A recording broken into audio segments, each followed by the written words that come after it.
you act as if God is within you, your voice changes, your posture changes. You stop asking for permission to live with fire. And when you stop waiting, heaven stops waiting too. This is not a lesson. This is a summons. If you are hearing this now, it is because something in you is ready to rise. You have waited long enough. The silence you feel, the restlessness inside you, it is not confusion. It is a call, a divine order echoing from within, commanding you to stop living like you were forgotten. You were not made to shrink. You were not placed here to drift. You were sent, and the one who sent you does not apologize for power. The man who listens with reverence, who studies this again and again until it becomes his new law, he will not just change.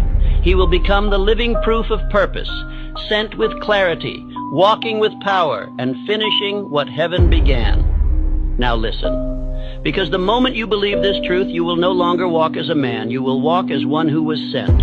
You have walked long enough pretending to be less than what you were sent to become. You have bowed long enough to fear. You have hesitated long enough in the shadow of doubt.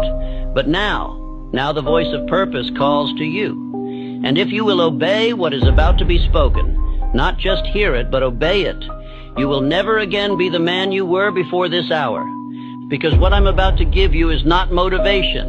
It is law, not advice, instruction. It is the truth of who you are beneath the story, beneath the excuses, beneath the hesitation that the world has taught you to wear. And here is that truth. You were not made small. You were not sent here to drift. You were not placed on this earth to survive. You were sent with power. You were sent with command. You were sent with God Himself written into your spirit. And yet, most men live like intruders in their own life. They apologize for wanting more.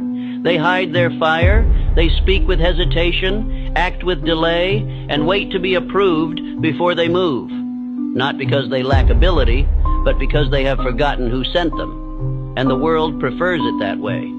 Because the man who walks as if God is within him, that man cannot be controlled. That is why this truth is not handed out in schools. It is not printed in the headlines. It is not celebrated in public. Because when a man begins to think as if heaven lives inside him, he becomes ungovernable by weakness. He no longer listens to the noise. He no longer waits for support. He no longer serves fear. He begins to walk differently, speak differently, build differently. And the moment that man appears, systems that rely on confusion begin to